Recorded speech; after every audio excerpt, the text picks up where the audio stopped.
இந்த விண்வெளித்துறை தலைவராட்டு இந்த பொறுப்பு வந்து பாரத பிரதமர் மோடி ஜி அவர்கள் தந்திருக்கிறாங்க. இது ஒரு மிக முக்கியமான ஒரு பொறுப்பு. உங்களுக்கு எல்லாருக்கும் தெரியும், இந்திய விண்வெளித்துறையில என்னெல்லாம் வேலை நடந்திருக்கு எல்லாருக்குமே நல்லாவே தெரியும். இந்திய விண்வெளித்துறை 1962 ஆரம்பிச்சு இப்போ கழிஞ்ச 62 வருஷமாட்டு நாட்டு மக்களுக்கு பல்வேறு துறைகளில் பல்வேறு பயன்களை செய்து வருகின்றன. இப்போ பார்த்தீங்கன்னா நாங்கள் ரிமோட் சென்சிங் சேட்டலைட், தொலைத்தொடர்பு, தொலை உணர்வு, மற்ற இடங்களை கண்டுபிடிக்கக்கூடிய செயற்கைக்கோள்கள், மற்ற டிசாஸ்டர் வார்னிங் அதுக்கு அந்த மேனேஜ் பண்ணக்கூடிய செயற்கைக்கோள்கள், மற்றபடி விஞ்ஞான ரீதியாக ஆராய்ச்சி செய்கின்ற செயற்கைக்கோள்கள் சந்திரயான் 1, சந்திரயான் 2, சந்திரயான் 3, மங்கள்யான், இப்படிப்பட்ட செயற்கைக்கோள்கள்லாம் நாங்கள் ஏற்கனவே அனுப்பியிருக்கோம். இப்போ வந்து நிறைய புது புது திட்டங்கள்லாம் நிறைய இருக்கு. ஆட்களை முன்னுக்கு அனுப்புறதும் அவங்கள திருப்பி கொண்டு வரக்கூடிய செயல்பாட்டு கொண்டு வரக்கூடிய திட்டம்.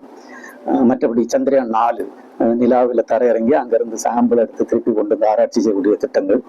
மற்றபடி இந்தியாவுக்காக ஒரு விண்வெளியில வந்து ஒரு ஸ்பேஸ் ஸ்டேஷன் அமைக்கிறதுக்குள்ள அது 5 மாடியூலாக அதில் ஒரு மாடியூலுக்கு இப்போ அப்ரூவல் கிடைச்சிருக்கு.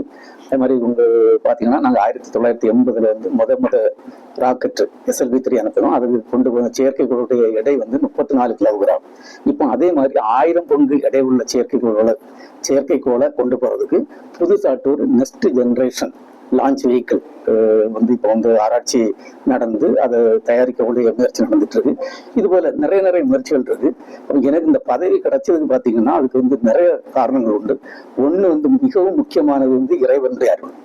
2வது பெற்றோர்கள், உற்றார் உறவினர்கள், நண்பர்கள், பின்ன எனது மனைவி மக்கள், இவங்களுடைய ஒரு நல்ல ஒரு வாழ்த்தும் அவங்களுடைய ஒரு அரவணைப்பும் அது ஒரு முக்கியமான இது.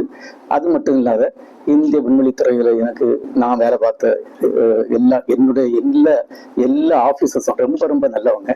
அது ஒரு இது. அது மாதிரி என்னோட வேலை செய்யக்கூடிய நண்பர்கள் எல்லாம் ரொம்ப நல்ல வேலை பார்த்துருக்காங்க. ஏன்னா இது ஒரு தனிப்பட்ட ஆளுக்கு கிடைச்ச ஒரு இதுன்னு நான் சொல்ல மாட்டேன். இது வந்து ஒரு கூட்டு முயற்சிக்காக என்னுடைய ஒரு குழுக்கு கிடைச்ச ஒரு இதாகும். அதனால இந்த தருணத்துல பாரத பிரதமருக்கு என்னுடைய மனமார்ந்த நன்றியை தெரிவிக்க கடமைப்பட்டது. இந்த நேரத்துல வந்து இந்திய விண்வெளித்துறையில் உள்ள எல்லா நண்பர்களும் 17,500 பேர் இருக்காங்க. எல்லாரும் சேர்ந்து நாட்டு மக்களுக்காக நல்லது செய்யறதுக்காக உள்ள திட்டங்களை நிறைவேற்ற போகின்றோம் என்ற ஒரு செய்தியை உங்களோடு பகிர்ந்து கொள்ள விரும்புகின்றேன். தேங்க்யூ. இந்திய விண்வெளி ஆராய்ச்சி, அதாவது தமிழர்கள் வந்து தொடர்ச்சியா ஒரு 3வது வரையா அதுக்கு வந்திருக்கீங்க. அப்ப இந்தியாவில தமிழர்களோட பங்களிப்பு அந்த அளவு இருக்குன்னு வந்து பிரதமர் போன்ற தலைவர்கள் நினைக்கிறதுனால அது கிடைச்சிருக்கா? இது வந்து பாத்தீங்கன்னா இந்திய விண்வெளித்துறை நாட்டு மக்களுக்கு உள்ள ஒரு துறை. இது ஒரு தனிப்பட்ட மாவட்டத்துக்கோ மாநிலத்துக்கோ உள்ள துறை கிடையாது. இதுல வந்து நல்ல வேலை செய்யற எல்லாரையுமே இந்தியா இந்த ரெகக்னைஸ் பண்றாங்க. இதுல வந்து நல்ல வேலை செய்யணும், அதுதான் முக்கியமானது. குமரி மாவட்டத்தில் 2வது முறை அது நான் சொல்ல முடியாது. அது வந்து தனியாக ஒரு மாவட்டத்துக்கோ ஒரு மாநிலத்துக்கோ உள்ள இது கிடையாது. இந்த விண்வெளித்துறை இந்தியாவுக்கு உள்ளது. இதுல எல்லாரும் வந்து கூட்டு முயற்சியில நல்ல வேலை செய்யணும். அடுத்த கட்டத்துக்கு நிறைய ப்ரோக்ராம் இருக்கு. இல்ல எனக்கு டைம் ஆயிடுச்சு. இல்ல இந்திய நிறைய இருக்கு. இப்ப பாத்தீங்கன்னா வந்து செயற்கைக்கோளை வந்து ஸ்பேஸ்ல வந்து இணைக்கிறதுக்கு டாக்கிங் அந்த ஒரு எக்ஸ்பெரிமெண்ட் இப்போ நடந்துட்டே இருக்குது. அதுக்குள்ள முயற்சி நடந்துட்டு இருக்கு. மற்றபடி நான் சொன்ன மாதிரி ஆட்களை கொண்டு போய் இந்த ஸ்பேஸுக்கு கொண்டு போயிட்டு சேஃபா கொண்டு வரக்கூடிய திட்டங்கள் இருக்கு. மற்றபடி சந்திரயான் 4 நிலாவில் தரையிறங்கி அங்கிருந்து சாம்பிள் எடுத்து கொண்டு வந்து ஆராய்ச்சி செய்யக்கூடிய திட்டம் இருக்கு. ஒரு புதியதாட்டு ராக்கெட் டெவலப் பண்ணக்கூடிய திட்டம் இருக்கு.